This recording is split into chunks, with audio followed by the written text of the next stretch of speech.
Saúde a todos com a gloriosa paz do Senhor, amém. A Bíblia vai nos dizer em 1 Reis 17, verso 14, que a farinha da panela não se acabará e o azeite da botija também não se acabará, até ao dia em que o Senhor der chuva sobre a terra. Deus estava falando de uma mulher que era viúva, uma mulher que morava num lugar chamado Sarepta. Aleluia! Deus falou para Elias que ele fosse até Sarepta, porque lá ele ia encontrar uma viúva que ia lhe dar sustento. Quando Elias, o profeta, ouve a voz do Senhor e ele desce a Sarepta, ele encontra e se depara com uma realidade totalmente diferente. Mas o nosso Deus, que não é homem para mentir, nem filho do homem para que se arrependa, quando ele fala, está falado, quando ele determina, está determinado. Porque o nosso Deus, ele não é homem para que minta. Mas o profeta, ele se deparou com uma realidade totalmente diferente. Ele encontra uma viúva apanhando lenha, preparando um bocado de farinha para fazer o pão. E depois do pão, alimentar o seu filho. E assim desejar a morte, porque era tudo que ela tinha, ela só tinha um bocado de farinha. Quando o profeta ele olha para aquela mulher, ele diz assim: moça, traz a vasilha e me traga um pouco de água. Ela vai e traz para o profeta um pouco de água. Agora traz um pouco de farinha e faz um bolo e traz para mim, para eu comer da tua mão. E ela diz: meu Senhor, de certo que eu não tenho mais comida para lhe proporcionar. Porque era isso que ela estava dizendo. Aqui na tradução da nossa Bíblia, vive o Senhor teu Deus, que nem um bolo eu tenho, senão um punhado de farinha numa panela e um pouco de azeite numa botija. Ela estava dizendo: olha, Senhor, bem queria eu te dar mais do que o Senhor está me pedindo, mas eu não tenho nada. Eu só tenho um pouco de farinha. Eu só tenho um bocado de azeite na minha botija.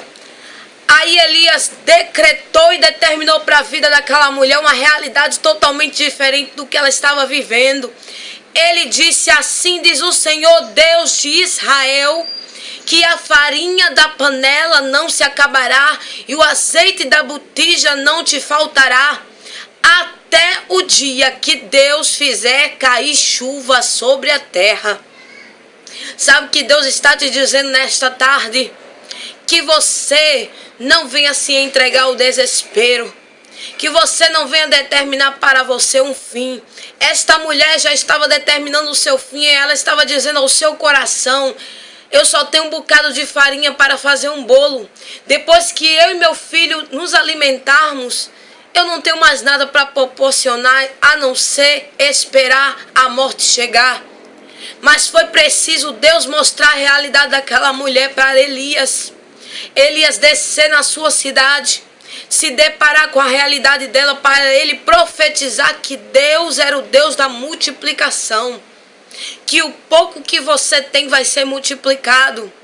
Sabe por quê? A palavra de Deus vai nos dizer que o azeite continuou jorrando na botija daquela mulher, que a farinha continuou se multiplicando na vasilha daquela mulher. Sabe por quê, meu querido, minha querida?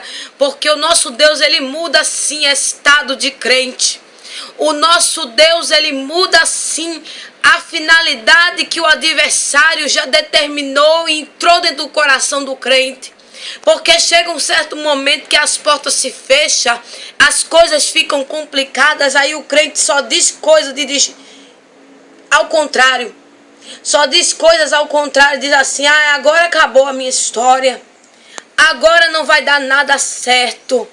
Poxa, Deus prometeu, eu sei que Ele vai cumprir, mas eu estou vendo dar tudo errado. Deus diz nessa tarde para você: tudo que está dando errado na tua história vai começar a dar certo. Assim como deu certo para a viúva de Sarepta, contigo não é diferente, crente que está me assistindo. Sabe por quê? Porque o nosso Deus é o Deus da multiplicação. Ele chega aonde você pensa que Ele nunca vai chegar, mas Ele chega. E é na hora que você menos espera. Quando você determina o seu fim. Agora eu vou morrer no deserto. Vai não, crente. Sabe por quê? Jesus estava 40 dias e 40 noites no deserto. Foi o Espírito Santo que levou Jesus até lá. O Satanás se levantou, ficou diante de Jesus. Ofereceu para Jesus tantas coisas.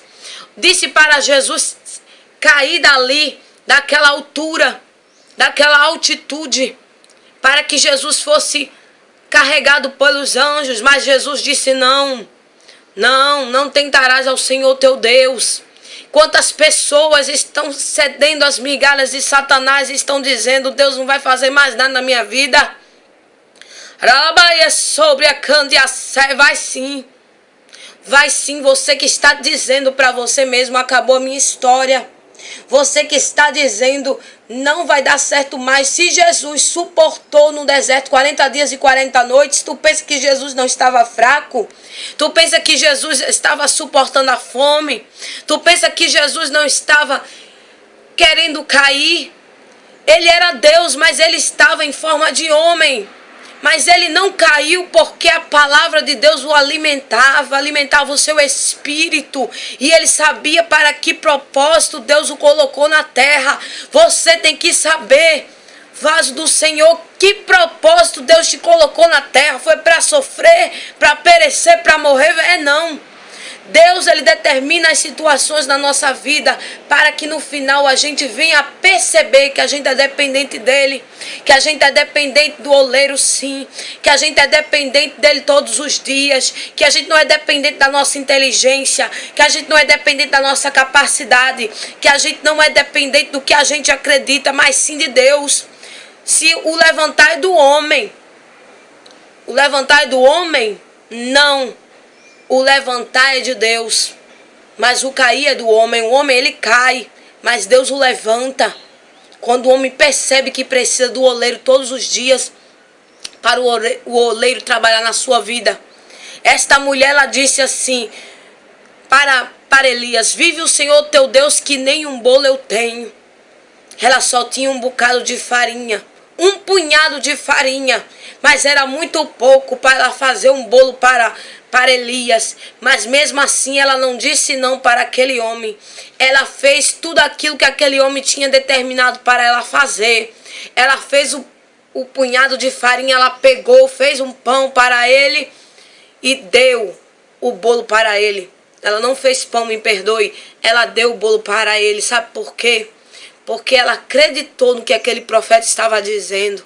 Com certeza aquela mulher disse: poxa, mas eu vou dar para ele. Posso eu e meu filho passar fome, mas ele está me pedindo. Quem sou eu para negar? Crente é assim. Crente pode até faltar as coisas para ele, mas se alguém pedir e necessitar, o crente ajuda. Porque crente sabe qual é o propósito dele na terra. Você também tem que saber qual é o seu propósito na terra. Você que está me assistindo, acompanhando este canal, que Deus abençoe a tua vida. Compartilhe essa mensagem, creia. O nosso Deus vai chegar na hora que você menos espera, porque Ele vai multiplicar o pouco que você tem aí na sua casa e vai fazer grande bonança acontecer na tua vida. Creia tão somente. Compartilhe essa mensagem em nome de Jesus, amém?